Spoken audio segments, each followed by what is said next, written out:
welcome to the Etobicoke Lakeshore podcast. Hi there, there's Roger Tumanieri. Hey, buddy. Hey, how are you, Mike? Good, thank you. My name's Mike. Every once in a while throughout this COVID-19 isolation situation that we're in, the isolation situation, we are out there meeting and greeting and keeping in contact with the South Etobicoke crowd and keeping the community chatting with one another, seeing how everybody's doing. How are you doing, sir? We are good. Thank you for asking. Everybody's healthy, and we still remain hopeful that all of this will go away very soon, and we can get back to some semblance of normality. Oh, we're going back to life, man. That's got to be our goal. You know, semblance of normality, in my opinion, is a compromise. We are going back to living bigger and better than ever. I like it. I just made that up in my head. That was pure positivity. I'm summoning the universe for some assistance. Listen, this is near and dear to my heart. I love art. You know that? I'm a big fan. And if you've seen any of my stick people drawings, you know that I'm trying my best. I can draw a mean stick figure too. But yeah, I'm a fan of the arts. I think arts and culture are such a huge component of any community. And because the Etobicoke Lakeshore Press is all about community, and specifically in South Etobicoke, I'm really excited to have the folks from Lakeshore Arts on the show today. We've got Susan Nagy, who's the executive director, as well as Natassia Morris, who's the operations manager there. Now, can we pull back the fourth wall here? Because I do like to be transparent in my life. This is not the first time these poor ladies have had to do this interview. Well, thank you for your... You didn't need to confess. You know what? It's I got this Catholic guilt. It's just going to come pouring out anyway. We tried to do this and had a wonderful interview recently, and data being the way it is, it did not work in our favor, but you were kind enough to agree to join us again and fit us into your busy schedule somewhere between the living room and the dining room. That's true. Thank you so much for being here. You're welcome. Now, We're really happy to be here again. Again.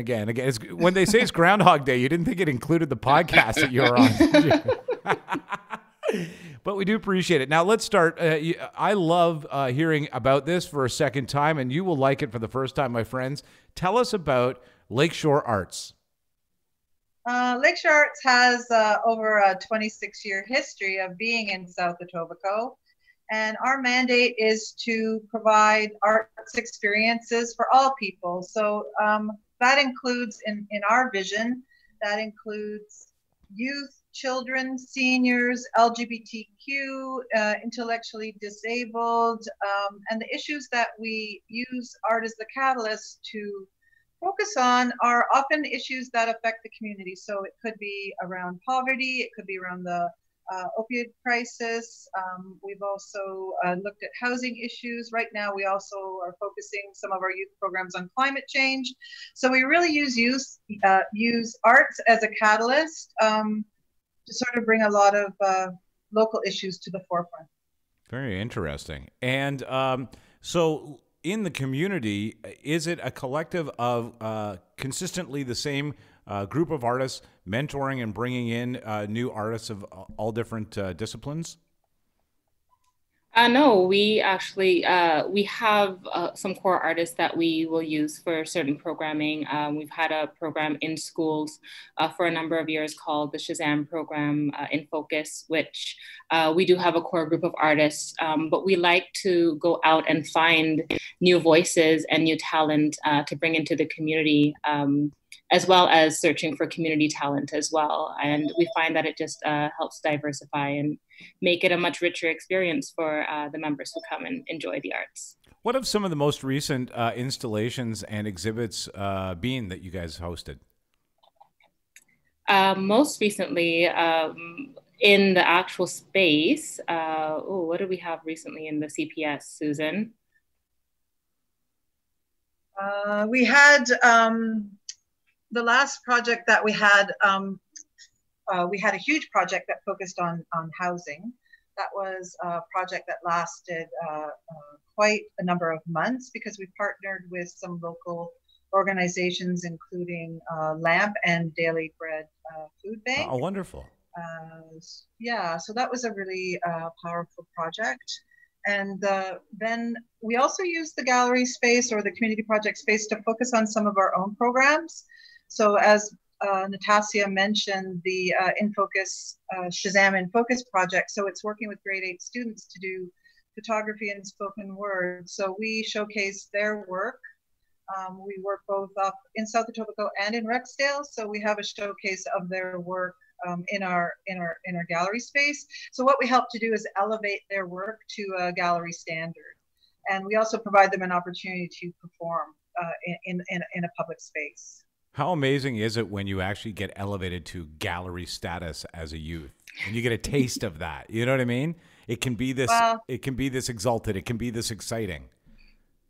Yeah, it's pretty powerful. Usually when after the kids finish doing their work, there's not very many dry eyes in the house, to say the least.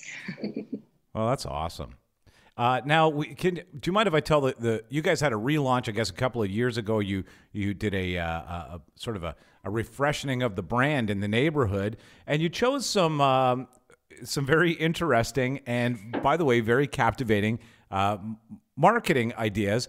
And tell us about the one that just before you close your doors, you looked back and went, oh, yeah, that's probably going to have to change. Yeah, we've got our slogan or our tagline on our window, on our storefront that reads, creativity is contagious, come in and catch some. And that really is, well, it was intended to be an opening for all. For us, as I mentioned, this is arts for all and it's accessible for all. And really anyone, doesn't matter who you are, it doesn't matter what your experience is, you can come in and catch some creativity. And in retrospect now, well, hold on. We obviously I've had some time to think about this because it's a beautiful sentiment the way you launched it, but now it actually has a little bit of rocket fuel in the tank. Right. I don't know if I'd rush to take that down, to be honest with you. That's just my personal opinion. We have no plans to take it down. That's how art goes. Whether you like it or not, whether it's timely or not, there it remains for the test of time. Isn't art also supposed to be a little controversial, to get you thinking, to get you talking, create dialogue? So, if that's what that statement does, I think it's a good thing. How has isolation had an effect? I mean, obviously, closing the gallery and closing the programs and closing the workspace that people can come to, that is one thing. But have you had a feel from the art community around you that they're missing you at this point? Yeah, I think that the community has definitely been rallying behind us and showing support and wanting to know what we're up to. And we've kind of been slowly releasing some teasers. One of the things that we were appreciative of was the fact that we could kind of slow down a bit and stop and be thoughtful about what our approach to online programming would look like. And so now we are getting a little bit of more momentum. The programming team has been working really hard with artists, and we're finally ready to start launching a few things. So I think the community has been anxious to see what was going to come out of Lakeshore Arts. Can you keep us busy while we're tied up here at home? Can you do anything to get our creative juices flowing? Well, that's wonderful. And as we look back to maybe, sort of a staged, everybody calls it the new reality. Until it's happening, it's not a reality. So the impending reality, I guess, will there be some changes, but still you've got your eye on events upcoming and you're still trying to keep the calendar of things ahead. What's that looking like right now? I think that there's a number of programs that we've actually been able to postpone, and we did that right from the get-go in beginning in mid-March. We have a Lakeshore Arts International Short Film Festival, and I think the team there, we all decided quite quickly. It was supposed to be May, the first weekend in May, and I think we were smart and realized that we need to move that. So that will now be the end of September. But I think that we just had a staff meeting this morning, actually, talking about what the recovery looks like. And I think that we have taken a very thoughtful and meaningful way at introducing programs online, because part of what we really believe in is that there is an interactive component, and you walk away with a new skill base, or you've had this experience that, as we all know, art can change your life.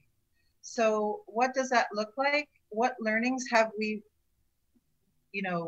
gleaned from this experience, and how can we incorporate those into moving forward. So the next 2021 is Year of Public Art. There will be programs that we're partnering on, and I think partnerships, either with community stakeholders or with other arts organizations, because we'll all be hurting. We're all going to be coming from this, this walking away with some economic challenges. So I think it's really smart, and it's interesting because sometimes when you put different minds together, you're going to come up with programs that you didn't even realize were possible in the past. So it's going to be, I think, if we all approach this with an open mind, it's going to be a very exciting time. It seems that in the most trying times in history, from that is born some of the most impressive, state-altering art of all time. We come out of the Depression with one style of art. We came out of the war with impression of the war that was just so impactful still today when you look at some of these artists and see some of the work that took place as they made their way through the end of World War I or World War II. The imagery is vastly different from artists even a decade later who didn't witness the atrocities or weren't part of the displacement. Out of this, I think, comes some very interesting artwork. Yeah, I think we are, creative people are affected by, many things, environment, politics. So that, yes, the art is going to change. And then what that looks like as we gather in public spaces, what that looks like, how protocols that we put in place, will there still be some remnants of that we still need to articulate? I'm not really sure.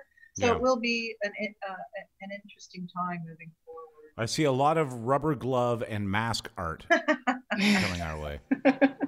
I hope we're more inventive than that. I meant myself. I'm just looking at the resources I'll have at the time. Well, listen, it's been delightful to find out more about you. And if people wanted to, where would they find out about what you've got planned online, and where they can find some snippets of what you have upcoming? They can go on our website, lakeshorearts.ca, all one word, and just check out what we have that's coming up, or check out the teasers. There will be a few things that we want to have to make available to the public, and so we will, of course, be posting all those on our website as well. They can also follow us on social media. We're on all the platforms, on Twitter, on Facebook, YouTube, Instagram, as well as, go on our website and sign up for our newsletter. Oh, I just thought of a new slogan for you guys, okay? Make art, not war. I don't know. I think somebody had that already. Oh, yeah, maybe. I was inspired. I've seen authenticity. I'm sure we can duplicate it. Well, listen, thank you both very much for joining us again, and it has been a delight. We wish you great success getting back into the new reality and bringing art back into our lives. So thank you. Thank you for having us. Thanks, guys. It was lovely. Well, Roger, I have to tell you, when you have to redo an interview, you could just let it go any way you wanted. Instead, we got the same lovely people we had the last time. Yeah, that was great. Yeah. I'm happy they were so easygoing. Yeah. Anyway, we do apologize to them for having to redo it. But I will tell you this, not just this interview, many other great interviews and shows behind us now as we've made our way through the isolation period of society in this era. You'll find them right here on the Etobicoke Lakeshore podcast playlist right here on the YouTube channel, and anywhere you listen to podcasts. Go back and see what everybody in the community is doing and share it with your neighbors. Yeah. In fact, have a look at etobicokelakeshorepress.com/podcast, and you can see all the work that we've been doing over the last number of weeks. Awesome. Well, thanks, Roger. Thank you. By the way, I really do think that leaving the hunting gear behind in the way of attire, it's disappointing to me. I had just put an order in at Bass Pro, and I was... Yeah. Well, let's see what I wear next podcast. At least we're not in our pajamas anymore. We've made it through that period. Thanks, Roger. We'll talk to you. Shirt. You do have okay, you got the Kenora dinner jacket on. What was I talking about? All right, buddy. Have a great day, and we will catch up with you and everybody soon. Thanks.